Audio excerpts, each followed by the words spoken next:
அனைவருக்கும் வணக்கம். குழந்தைகளுடைய ஆரோக்கியம் குறித்த ஒரு சீரியஸான இஷ்யூ கரண்ட்டா போயிட்டுருக்க ஒரு ப்ராப்ளம் அப்படின்னா, அந்த கேக்கு சாப்பிட்றதுனால குழந்தைகளுக்கு ஏற்படக்கூடிய உடல் உபாதைகள், உயிரிழப்புகள் அப்படின்னு சொல்லி தொடர்ந்து நம்ம நியூஸை பார்த்துக்கிட்டே இருக்கோம். சமீபத்தில ஒரு 5 நாளுக்கு முன்னாடி கூட ராணிப்பேட்டையில ஒரு 7 வயசு குழந்தை ஒரு 5 நாளு அவங்க வீட்ல ஸ்டோர் பண்ண கேக்க சாப்பிட்டதுனால இறந்துட்டான்.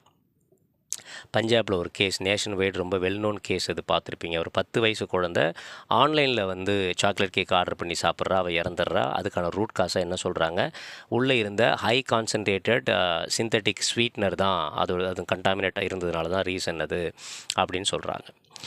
ஸோ காரணங்கள் நீங்க இறந்ததுக்கப்புறம் என்ன காரணங்கள கண்டுபிடிச்சாலும், ஆனா குழந்தைகள நம்மளால திரும்பி கொண்டு வர முடியாது. ஸோ நான் 2 மிக முக்கியமான கோரிக்கைய முன்வைக்க விரும்புறேன். இந்த மெட்டீரியல் கேக்ஸ் தயாரிக்கக்கூடிய நிறுவனங்களுக்கு, இந்த கம்பெனிஸ்க்கெலாம் நான் சொல்றது, தயவு செய்து நீங்க கேக்ஸுங்கிறது பெரியவங்க சாப்பிட்றதோ எதுவோ இல்ல. இன்னொன்று ஸ்டோர் பண்ணி த முறையான இன்கிரீடியன்ட்ஸ் போட்டு கேக்க தயாரிங்க. இந்த க்ரீம் இல்லாத க்ரீம்லெஸ் கேக்ஸ் எதுவுமே அவைலபிளே இல்லையா? பர்த்டே கேக்கு இனிமே ஏன்னா நீங்க கேக்க அவாய்ட் பண்ணவே முடியாது. நீ கேக் கட்டிங்கிறதோ இல்ல கேக்குங்கிறதே நம்மளுடைய பார்ட் ஆஃப் செலிப்ரேஷனா மாறிடுச்சு. அத நம்ம மாத்த முடியாதான்னா, இது நம்ம கல்ச்சரா? இது வேணுமா? வேணாமாங்கிற விவாதம் அது வேற டாபிக். அத நம்ம இப்ப பேச முடியாது. அப்படியே இருந்தாலும் அத நம்ம குழந்தைகளுக்கு அவ்வளவு எளிதாக சொல்லி புரிய வைக்க முடியாது. அவங்க ரொம்ப ஸ்ட்ராங்கா அத நம்புறாங்க. ஸோ அது நிச்சயமா குழந்தைகள் வீட்ல இருக்கிறவங்களுக்கு ரொம்ப எளிமையா அத புரிஞ்சுக்க முடியும். குழந்தைங்கள் முகத்தில் ஒரு சின்ன சிரிப்பை வரவழைக்கிறதுக்காக எதை வேண்டாலும் செய்வதற்கு பெற்றோர்கள் தயாராக இருக்கிறாங்க இல்லையா? இருப்பாங்க எல்லா பெற்றோர்களுமே. ஸோ அதில் ஒரு பார்ட்டு தான் இந்த கேக் கட்டிங். ஸோ அதை பற்றி நம்ம அந்த விவாதத்துக்குள்ளேயே போக தேவையில்லை. ஆனால் இந்த குறைந்தபட்சம் கொடுக்கக்கூடிய கேக்கு ஆரோக்கியமானதாக இருக்க நாம் வழிவகை செய்யணும். பெற்றோர்களும் இந்த கேக்கை தயாரிக்கிறவர்களும் நாமளும் பார்த்து உண்மையிலே இது அதை டேஸ்ட் பண்ணி பார்த்து, ஸ்மெல் பண்ணி பார்த்து அப்புறம் தான் அதை வாங்கணும். அதே நேரத்தில் அதை ஸ்டோர் பண்ணி வச்சுருந்து திரும்ப திரும்ப அடுத்தடுத்த நாள் கொடுக்காம அதை பார்த்துக்கணும். ஒரு நாள் கேக் வெட்டிட்டிங்கன்னா அன்றைக்கே அதை கட் பண்ணி எல்லாருக்கும், ஆக்சுவலாக அது ப்ராசஸே அதான். 4 பேரை கூப்பிட்டு கேக்கு வெட்டி நான் உடனே கட் பண்ணி 4 பேருக்கும் கொடுத்துட்டு போயிடணும். பட் அதை கட் பண்ணுறதுக்கு முன்னாடி அது நல்ல கேக்கு தானான்னு பார்க்கணும். அதை தாண்டி கர்நாடகாவில் சமீபத்தில் ஒரு 235 கேக் சாம்பிள்ஸ் எடுத்து ரிசர்ச் பண்ணினதில் அந்த கேக்ஸில் இருக்கக்கூடிய கெமிக்கல் கண்டென்ட்டை விட மைக்ரோபயாலஜிக்கல் க்ரோத் ரொம்ப அதிகமாக இருந்தது. அதாவது ஃபங்கஸ், பாக்டீரியா க்ரோத் ரொம்ப அதிகமாக இருக்குது. காரணம், cakes and creams made up on milk and egg. So milk, egg ரெண்டுலேயுமே ரொம்ப எளிமையாக ரொம்ப ரொம்ப ஃபாஸ்ட்டாக ரேப்பிடாக பாக்டீரியல் ஃபங்கஸ் க்ரோத் இருக்கும். ஸோ அது ஒரு காரணம்.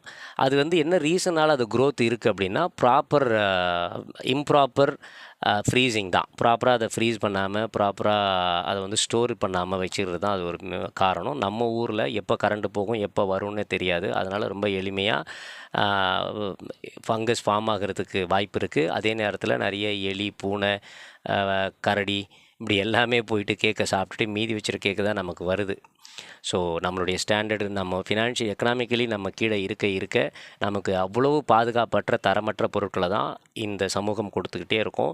அப்படி தான் நம்மளுடைய அதிகாரிகளும் இயங்கிக் கொண்டே இருப்பார்கள். நீங்கள் எந்த கேள்வியும் கேட்க முடியாது. எத்தனை கேஸுக்கு இங்கே வேர்டிக்ட் வருது, அந்த வேர்டிக்ட் படி எவ்வளோ பேருக்கு இங்கே பனிஷ்மெண்ட் கிடைக்குது அப்படிங்கிறதுக்கு எந்த உத்தரவாதமும் நம்ம தேசத்தில் கிடையாது.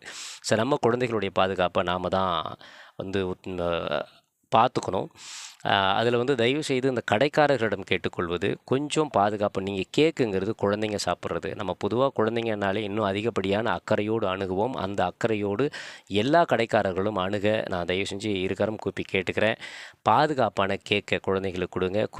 அதிகபட்சம் நீங்கள் விலை முன்ன பின்ன வச்சுட்டாலும் சரி. ஆனால் இந்த க்ரீம்லெஸ் கேக்கெலாம் கொஞ்சம் கொண்டு வாங்களேன். இப்போ க்ரீம் இருந்தால் அந்த டிசைன்ஸ்லாம் அதெல்லாம் கூட நாங்கள் கேக் வெட்டுறோம், ஆனால் அந்த க்ரீம்லாம் வேணாண்டா, அது உடம்புக்கு நல்லது இல்லடான்னு சொன்னால் புரிந்து கொள்கிற பக்குவத்திற்கு குழந்தைகள் வருகிறார்கள். ஆனால் நீங்கள் ஏன் இன்னும் அந்த பக்குவத்துக்கு வரமாட்டீங்க? க்ரீமோடு தான் அந்த கேக்கு விற்கணும்னு ஏன் ஆசைப்பட்றீங்க? We are really not ready. குழந்தைங்க கூட அக்ரி பண்ணிக்கிறாங்க. நாங்கள் நேற்று க்ரீம் இல்லாத ஒரு கேக்காக அலைகிறோம். எங்கேயுமே அப்படி ஒரு கேக்கே இல்லை, கிடைக்கவே இல்லை சிட்டி முழுக்க. So it is very disappointing.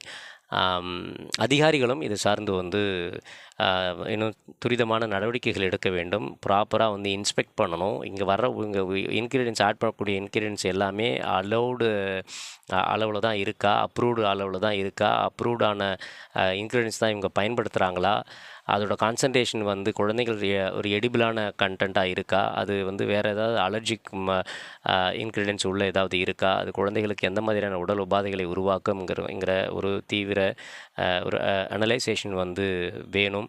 அது வந்து அக்கறையோடு அணுகுங்க. நம்ம இளைய சமுதாயத்தை ஏதாவது நம்ம குழந்தைகளை வெறும் அலட்சியத்தால் நம்ம கண்ணு முன்னாடி யாரோ ஒருவனுடைய அலட்சியத்தால் நம்ம கண்ணு முன்னாடி அதுவும் கொண்டாட்டத்தின் போது இழக்கிற ஒரு வழி இருக்குல்ல, அது வந்து சொல்லியே மாளாது. ஸோ தயவு செய்து அதிகாரிகள் அனைவரும் இன்னும் சிரத்தையோடு இருக்க வேண்டும். பெற்றோர்கள் இன்னும் அதிக கவனத்தோடு இருக்க வேண்டும். இந்த கேக் கட்டிங் நம்மால் அவாய்ட் பண்ண முடியலனாலும் குறைந்தபட்சம் இதை முறைப்படுத்துவதற்கு, இதை வந்து பாதுகாப்பானதாக மாற்றுவதற்கு நாம் ஒன்றிணைந்து செயல்பட வேண்டும். ஸோ குழந்தைகளுக்கும் இதை வந்து சொல்லிக் கொடுங்கள். கேக் கட்டிங்கில் வந்து இவ்வளோ பிரச்சனைகள் இருக்குதுன்னு சொல்லி கொஞ்சம் கொஞ்சமாக நாம் அவர்களை வெளியில் கொண்டு வரலாம். So at the age of 6, 7ங்கிறதுலாம் பாசிபிளே இல்லை. குறைந்தபட்சம் ஒரு 8, 9ல் அவங்க அதுக்கப்புறம் அவங்க செல்ஃப் ரியலைஸ் பண்ணிக்கிட்டு அதை விட்டு வெளியில் வர்றதுக்கான வாய்ப்புகள் நிறைய இருக்குது. நன்றி, வணக்கம்.